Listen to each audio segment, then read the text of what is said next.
We're live. All right, welcome everybody to the Crypto Mining Tools podcast. I'm your host, Scott Offord, and your co-host, Ethan Zerko over here.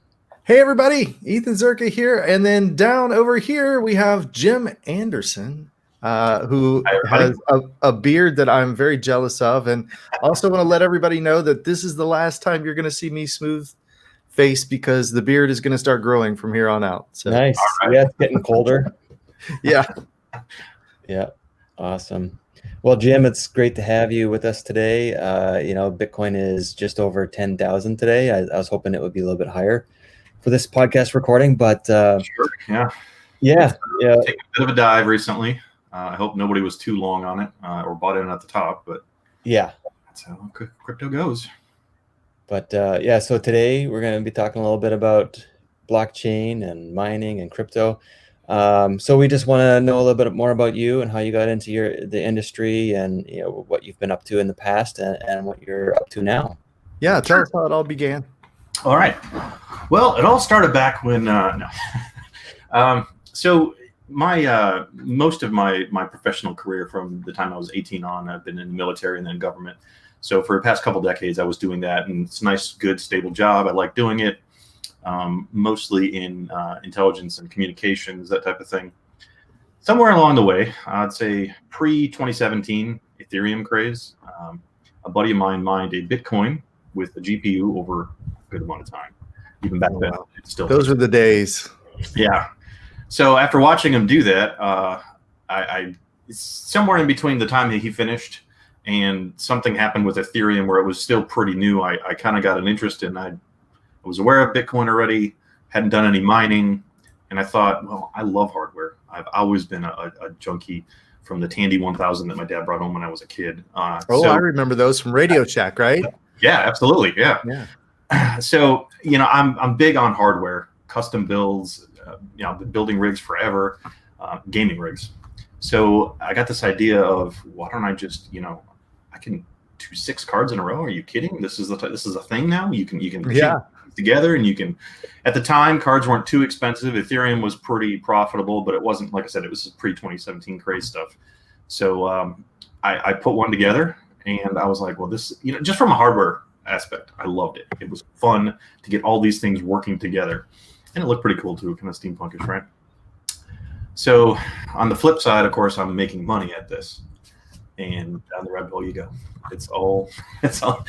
It turned into, okay, I did this one time. I bought some Dash miners, some D3s. I think those were my first ASICs.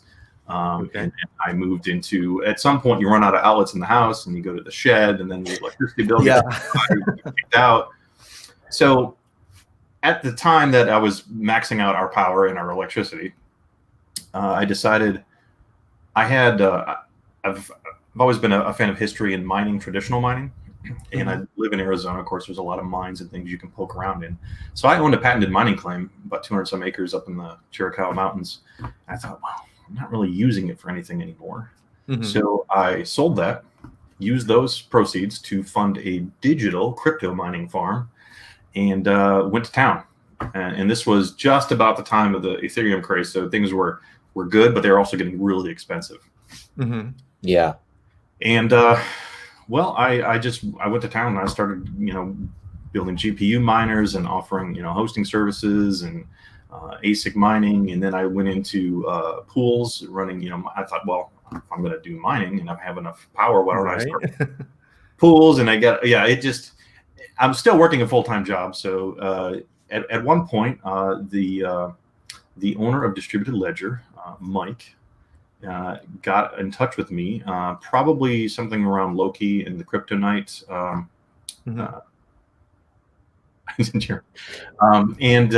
We just started talking, and basically, long story short, I wound up folding down the business, closing, rolling up into DLI, took a position running all their mining equipment and then some, and operations in general. And it was just a good time to transition from my previous career into doing crypto full time. And it was scary and risky, but at the same time, you just, you see the opportunity and you say, the heck with it, I'm going to go for it. Right. And here I am. a year or two later, and I'm rocking and rolling, and we've kind of coming out of this bear market, so things are looking good. Any regrets so far? Regrets? Yeah. I can't say that I ever have regrets, because if you learn from it, then you're better off, right? Mm-hmm. Are there things I would have done differently? Absolutely. I mean, I'm just looking at the markets going, oh yeah, I could have done a lot better. But I can't say I regret it, because I'm happy where I'm at. And the mistakes I've made, I've learned from, and then I, in turn, provide that to our customers and our clients now, right? The pitfalls, our consulting services, the pitfalls that I've been through and that some of the others in DLI have been through, we can share up front and say, be wary of this. We know ahead of time. Yeah. So why don't you tell us a little bit about distributed ledger and kind of what you guys do there? Okay. So distributed ledger is a blockchain technology service provider. We do infrastructure as a service. Mm-hmm. We also do mining as a service. So you can think of it along the lines of, you've got Amazon and you've got Google Cloud. We come from a traditional, distributed ledger is actually a fairly new company, I would say, in the last couple of years, born from a much older traditional telecom data center, where ISP service, everything from IPVT and VoIP to data centers and infrastructure all over the US, and we have a global cloud presence. So what we did is we took that, decades of experience with our engineers, and did a blockchain specific company that essentially tries to further the adoption and ecosystem of blockchain. So we provide the infrastructure, and then we also provide mining as a service, and they kind of go hand in hand, which gets back to the whole, if I'm mining and I'm running mining pools, or if I want to run distributed remote daemons and nodes for wallet syncing, or and now there's proof of stake and other things coming online. So we do provide those services as well. I mean, it's all very complementary. So that's in a nutshell, that's what we do. Is we provide the infrastructure, and we do some blockchain development, and we know others that can assist with that. But it's primarily the infrastructure supporting everything, and then of course the mining as a service as well. A lot of people like to mine. Not everyone can do it for various reasons, right? Sure. Yeah. Oftentimes on our website, I get a question, like what Bitcoin miner should I choose, or what should I mine with? And people just don't realize, they still think this is something you could buy like a home computer and you can plug it into your wall outlet and it'll work. And they just have no idea that it doesn't work that way. It's gone to an enterprise level scale in terms of use of energy and what the machines, do in terms of performance. So that's a good point. And I like to think that we certainly like the enterprise level. We're comfortable and we're familiar with that area, but that doesn't mean that we're very exclusive to enterprise. We do have enterprise level services, and we do provide that from everything from the local ice cream shop to banks and financial institutions on the traditional side. Mm-hmm. We can do that with crypto as well, but we also want to provide an opportunity for everyone to participate. So one of the things that we can mention publicly, it's kind of been mentioned a little bit before, is there's a colocation facility that's merging with us right now, and you probably have heard of it. If you're a miner, you've probably heard of Lightspeed. Okay. Superb customer service, great reputation, amazing bunch of guys. We just so happen to be in very parallel efforts, and it just made sense to kind of combine our efforts that way. So one of the things that Lightspeed does is they cater to the miner with 1 or 2 machines. It's not 10 or go home, or 100 or go home, or we don't want to deal with the small time hobby miner. We take everybody in. We want to provide the same level of service regardless. I think that's important. Customer service is very important, and there's a lot of pitfalls and unknowns in crypto. We all know this. So you can provide a trusted resource and a place to do your mining with those professionals, then it's just a good fit for everybody. So yeah. And so you're talking about some of the things you do, but I don't know if you're allowed to talk about who some of your customers are. Like what are some examples of people that you've helped? Yeah. Can you give us like a case study? That's hard to do. Believe me, I want to, and I usually get slammed for saying too much. There are, so I certainly spend a lot of time helping miners in like Discord, just at the lowest level. There's I think I saw a name in the audience, a guy that I'm helping, learn how to use Linux and run a mining pool, just for general. So it starts there at kind of the grassroots level, where you're working one-on-one with hobby miners and people who just want to learn how to mine, right? Mm-hmm. And then, of course, if you go out of your house and you want to actually go into a colocation center, well, of course, we can provide those services as well. But then there's, on the flip side of it, there's enterprise level. We talk with blockchain projects. And they don't have to be, mining focused. If you have a proof of stake project, or you just have a blockchain project that, as you know, in blockchain technology, it's changing the world. It doesn't necessarily require mining, or it can run autonomously as just a system of distributed ledger and digital record keeping, right? So we work with. Be so much easier if I didn't have to talk around who they were. Don't say it. Entities and organizations and people that are at the enterprise level that just want to get in the game. These are all still early adopters for the most part. This isn't necessarily mainstream yet. Are they like companies that are looking to launch tokens, or like certain apps? Like I know you said you yourself really love the hardware, but I'm sure your company does a lot of software. Yeah. So we support the infrastructure that the software runs on more so than the development of the software itself, right? So if a project has, a prime example is DLI nodes. DLInodes.com is something that has just been up right now. We're actually releasing that as a staking service, right? So we provide the infrastructure for you to go and either I believe the self-hosting button is probably in maintenance right now, but you can go in and you can rent a VPS server, and you can do everything on your own. So if you're a project that has, you're writing code and you want to, let's say a good example would be, we need some more remote daemons for our wallets, because we have the software wallet, and we need to have multiple touch points in order to sync better. We're getting slammed with transactions type thing. You go and you can, administer your own server and spin that up real quick. Just to contrast, a lot of times people will go to Amazon, Amazon Cloud, right, or Google Cloud, or DigitalOcean, Vultr, Hessner, some of the other VPS providers. Those are very popular to use, right? The problem is that you're just a number, right? And their business model is essentially to sell the infrastructure, but it's to everybody, right? They have to cater to a wide range of customers. We cater to blockchain specifically.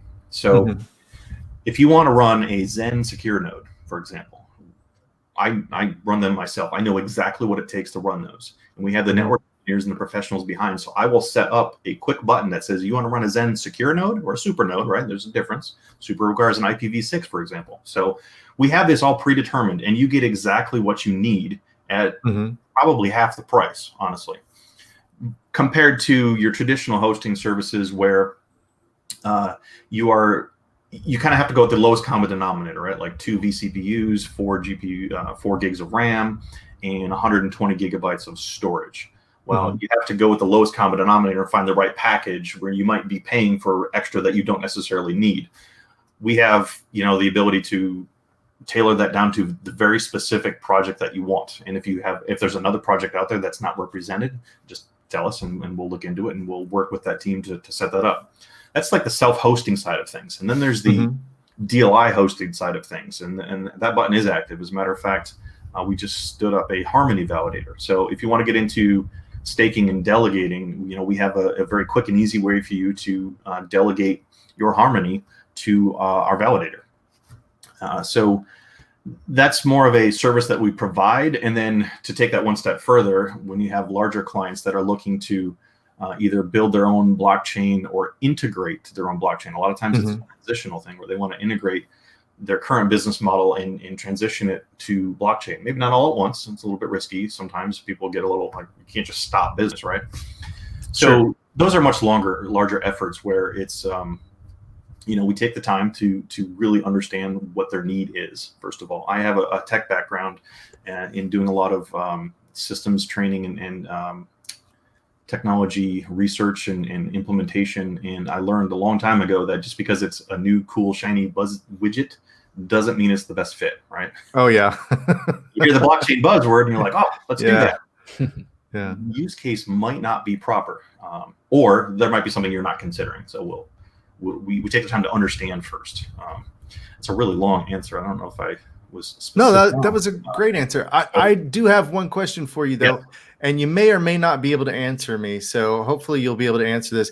Okay. Are you considering using other cryptocurrency technologies? We'll just leave it at that, such as like Sia Coin or Sia Coin, as some people call it, and integrating it with your technology set, because it offers some big advantages as well. So the short answer is yes. Okay. As you know, you can probably unpeel that onion 100 different times, right? There's a lot of different ways to say yes.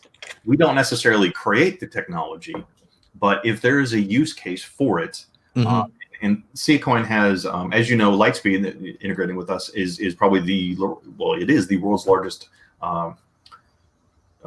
hosting center for obelisks, right? So Coin is pretty important to that operation, but not just because the miners are there, because it's a technology that is really. Oh yeah, yeah. Right. So using it is kind of a are we going to provide file storage services? Maybe if that's what you're getting at, then yes. Yeah, that's because it's on magnitudes of order far cheaper than the enterprise solutions that are currently out there. And so that's the beauty of what we do at DLI, is we have the infrastructure already there. We don't have to start from scratch, right? And I don't know how many business owners are out there that have tried to start something from scratch. It's not easy. You have a lot of capital expenses up front. We've already invested in all that, and we already have it at our disposal. So, if whether it's file storage, and Coin does streaming now too, in some capacity, and I haven't messed with that too much yet. But those are certainly services that we provide. Now, if it's not that, maybe it's Filecoin, or maybe it's storage, or maybe it's. I'm pretty agnostic to technology. Sure. I try not to pick winners. If it works and it works the best, I will tell you. If it works per case by case, I'll tell you that too. I mean, I try to be very objective, because the end result is we are providing a service, just like you guys do. You provide a service, right? Customer is very important, because that is your commodity, right? That's what's important to you. So you have to provide the best service possible, and you have to be very upfront and honest about it, right? What about other technology sets such as Orchid? Orchid recently got on my radar, and I've done a lot of deep diving into it, and I found it, a very useful technology. And we're trying to pump that bag right now for Ethan. Oh, is that what it is? Okay, yeah, I'll be sure to no shilling here. Orchid is a VPN provider. There's been a few VPN provided projects before that I've been involved with, and they all have varying levels of success. I can't say whether or not Orchid's going to be successal. They have good marketing, that's for sure. But the underlying technology, I haven't really done a deep dive into yet. The concept is sound, and I like it. Now, we do provide those services, already. But one thing that I think might set us apart is, in addition to being very blockchain focused, we also we live, eat, sleep, breathe crypto. We run our company on crypto, and I think we talked before about it used to be a lot harder, where you're mining crypto or you're dealing with it, but at some point you gotta off ramp too, right? You gotta go back into fiat. How do you do that? That's usually an afterthought, and it's almost too late sometimes. There are a lot easier tools now. We have partnerships with companies. Turnio, I think the block card is someone we worked with in the past, where you can use a Visa card that's backed by crypto, and it's fairly easy to exchange. But my point is that we try to run our company it's run on crypto internally, right? So we're trying to advocate that adoption. So things like VPN services, if it makes sense, we can host Orchid VPN. What are they called? They're not called nodes. We can host that service, yes.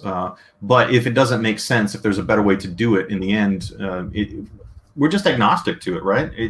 We have the infrastructure. If Orchid as a project wants to contact us, absolutely. But if it's just us trying to provide services to another clients, it's just case by case. Does it make sense or not? Bottom line. So we have a different question here from the Peanut Gallery. Brett, I think you might know Brett Hilly.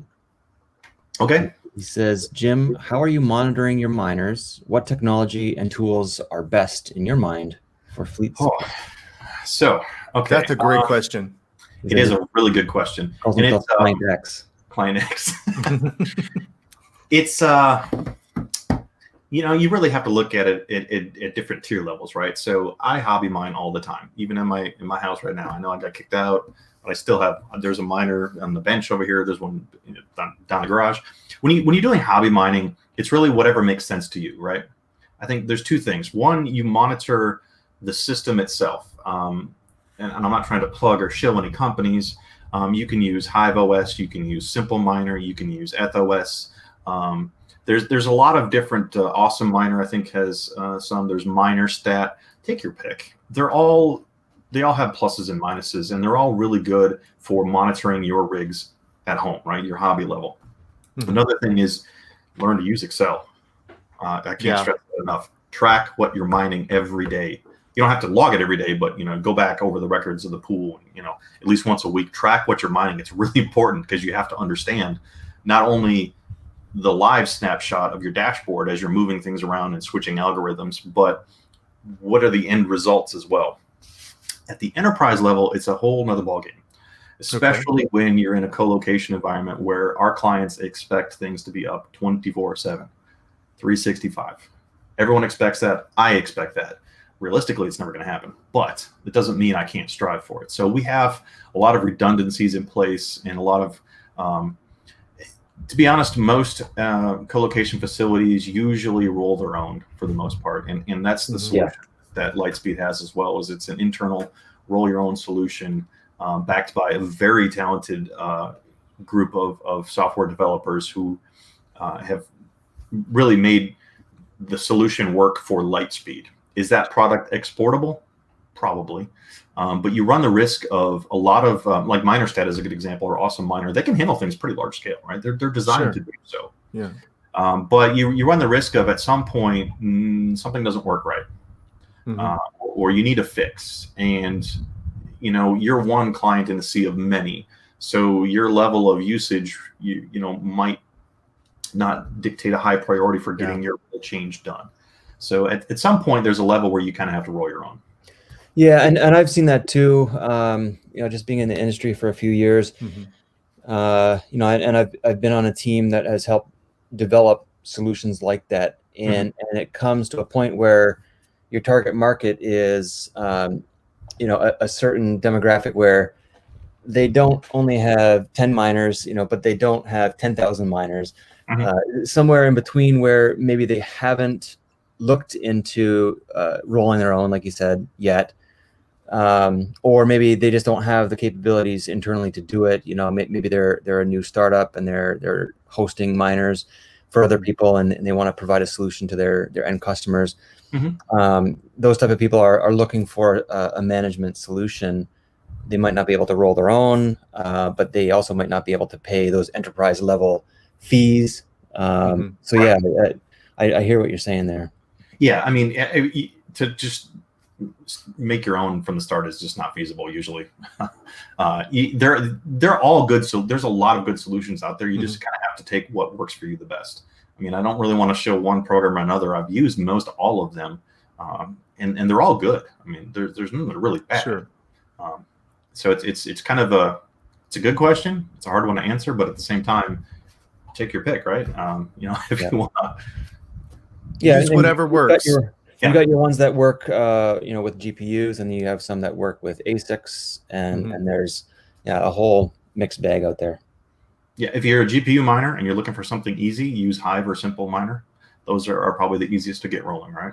I could say that I use those right now currently, so they're pretty easy.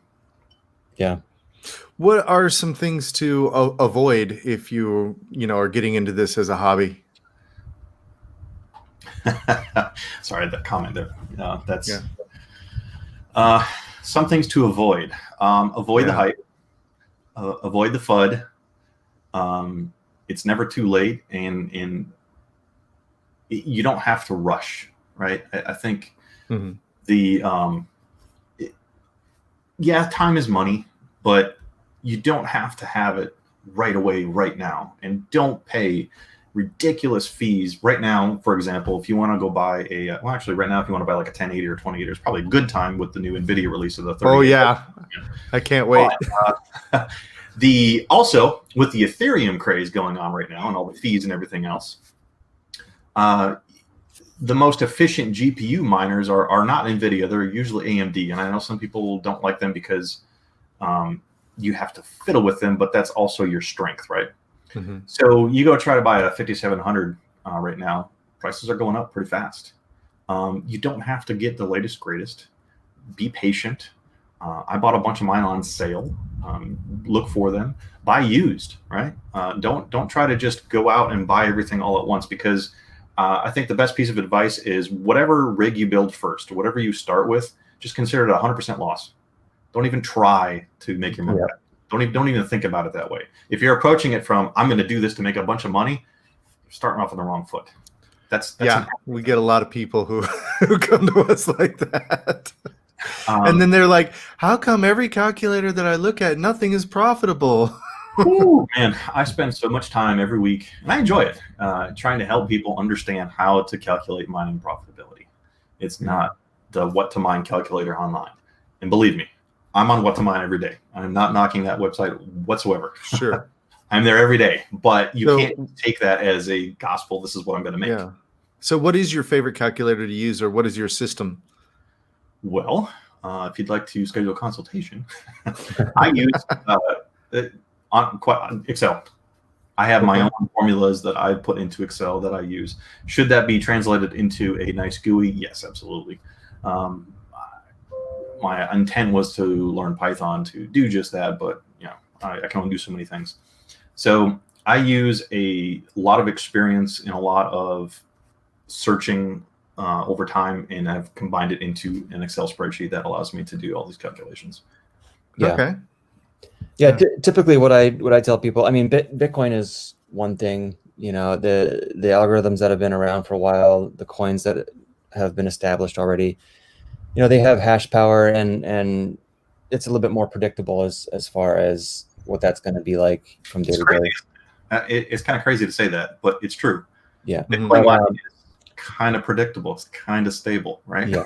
And then there's all these altcoins. That are just popping up, and people want to try to speculate.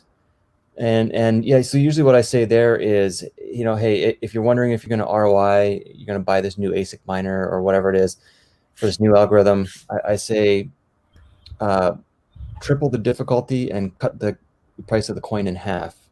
Yes. And figure out your ROI. If you're still happy, then maybe try buying it, that's a good system. I mean, you might have to adjust it slightly, but I like that, triple the difficulty, reduce it in half.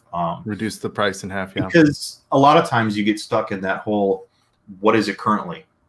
And you don't know what the future is going to hold. I've got charts to I take the Bitcoin price over time and I average it out, and then I kind of use a predictive average into the future on what the difficulty and price might come out to be. It's never been accurate. What are your thoughts on the stock to flow model? Have you ever considered any of those predictions? I've gone back and forth with it. I don't put a lot of validity in it because I think there's just not enough data to really. I mean, you can find correlations and similarities with anything. So this gets back to my former career as being an analyst in intelligence, and I do a lot of analysis and pattern recognition and modeling. Modeling and simulations is actually what I did for like the last 10 years before this. So in the end, you're going to find patterns in correlations anywhere you look. You can always find them. So, and sometimes the stock to flow model looks good and it makes sense. At other times, it doesn't make any sense. So I don't know if there's really a good system yet that really explains everything. It's so, it's probably part of the appeal is it's so unpredictable. It's just too hard to nail down. It's a little bit risky, but. Do you believe that the stock to flow model predicts that the next all-time high will be 100,000 plus? Do you think that that's a possibility, or are you seeing evidence to the contrary? Yes. Well, let me put it this way. Do you think the prediction is relatively accurate? No, not at all. At some point it will get there, but the problem is you're putting in, there's way too much speculation. There's not a lot of meat underneath the foundation of the price yet. And there's too many unknowns, and there's too many variables, and there's so much speculation that when you put that time frame on it, that's where you run into problems. And obviously everyone wants to know the time, right? So to say that it will reach 100,000, sure. To give you a time, I can't. And that's where I run into issues where sometimes it makes sense, but when you look at what just happened yesterday, right? So where's the, and you see this a lot too, like, oh my God, Bitcoin's dumping. What's going on? What's the effect? It's never one thing. It's always accumulation of many things that are unpredictable. And stock to flow does a good job of getting close, just like I use what to mine. It gets me close, but in the end, you can't use it as an end all be all. And I think that's where I kind of have to take issue with it. Not that it doesn't really take Tether manipulating the market into play, does it? Yeah, I mean, stable coins, where do those come into play? And Tether's a big one, right? When you look at the Ethereum gas prices right now, the two biggest, DeFi, what's going on with yield farming? Holy crap, I'm making a killing on Ethereum mining right now, but it's also hurting the network. And when you look at the Tether, I think it's number 2 now when it comes to gas prices. But the amount of volume, I mean, it takes a team of analysts to even begin, and they're probably out there, I'm sure, that might have some more numbers. But at this level, yeah. I'm afraid we lost one of our best and brightest just very recently. Right. Heard. Yes. Yeah. That really came as a shock to me. Yeah. Matt from Blockware. Yeah. He probably had the best analytics of anybody I've seen in the industry. I'm sure, maybe there's private teams or something that did better, but nobody was just nailing it like he was. I've read it more than once. Yeah. I still have it in my my reference folder, actually. Yeah. It's a good resource to go back to. Yeah, that is quite unfortunate. It was a sad day. Yeah. Yeah. So, Jim, I'm going to kind of try to wrap things up here, but I'm going to ask you one last question. Tell us what's going on in the background behind you. I see spools and machines. You're not making any nuclear weapons or anything, are you? Custom build I'm doing. We'll just leave it at that for right now. One of the services we provide that's not just kind of a side services. If you need something custom built for a one-off thing for whatever reason, we can do those things. It's also a personal project, so it kind of fits both ways. The spools and everything are 3D printers, and I think everyone should have one. They're amazing. You will never notice more broken things around the house than when you have a 3D printer. Right, and then you can just scan it and look at it and then just remake it. Yeah. The dryer handle breaks, and you're like, I can just print one of those. But I've also used it for mining GPU clips on the PCU risers, right? Okay. I design my own clips, or you can download designs too, and then you lock those in because those risers come out all the time, those cables and everything. They just ASIC vent fans, attached in the back. You could make housing shrouds that could convert to like a dryer duct, right? Absolutely. Yeah. So that's the workshop, if you will. That is awesome, man. That is awesome. Jim, tell everybody how they can reach out to you. You mentioned Discord, but what's a good way that people can reach out to you, and if they're interested in furthering a conversation? The easiest way to reach out, although maybe not the most direct, is to just go to distributedledgerinc.com or dlicodes.com. Both of those websites are up and available. You can also go to frackingminer.com. That is our own proprietary fracking miner. I'll get the email if you send a contact there right away. Mm-hmm. You can also find me on Discord, and I'm on Telegram, unfortunately. More of a fan of Discord because I can do, code snippets and things, and it's easier to get along. And I'm a gamer guy, so it just makes sense. You can find me in, what is my tag? I don't remember my specific tag. You might know me under the name of 6 Leader. I forget the number tag, but I hang out all over the place. So I'll look that up right now here on Telegram. You've got me on here it is. Telegram and Discord, I think so. Yeah. Yeah, that's awesome. The comments here. Yeah. Jim on Telegram. Bitcoin Magic Money Wizard logo. That's me. Magic Internet Money. That's what it is. Oh, there we go. Yeah, that's me. And you said crypto. your website, one of them is Fracking Miner. Fracking Miner, yes. .com. Distributed Ledger is the company, so Distributed Ledger Inc. is probably the best way. The Fracking Miner is probably going to go through a version 2 revamp soon enough. That's awesome. Look forward to it. Yeah. Well, Jim, yeah, thanks so much for being our guest and just sharing your wealth of knowledge with everyone. We really appreciate it. And yeah, I look forward to seeing how things are going in the future with you. Absolutely, yeah. Thanks for having me on, guys. I mean, we've done business in the past for quite some time, and I've wanted to get on the podcast for a while since episode 1 with Luxor Mining. Good friends of ours, actually. So I'm glad to finally be here, and maybe I'll be back if you guys need to talk some more. You have we have something else that we want to bring out. We'd like to use this platform. We really appreciate you guys. If you need mining equipment as a supplier, Crypto Mining Tools is the place to go. I'm telling you. Yeah. Awesome. Well, thanks, Jim. Yeah. Good getting to know you here. Thanks, Scott. Thanks, Ethan. All right. Thanks a lot. Take care. Bye. Bye.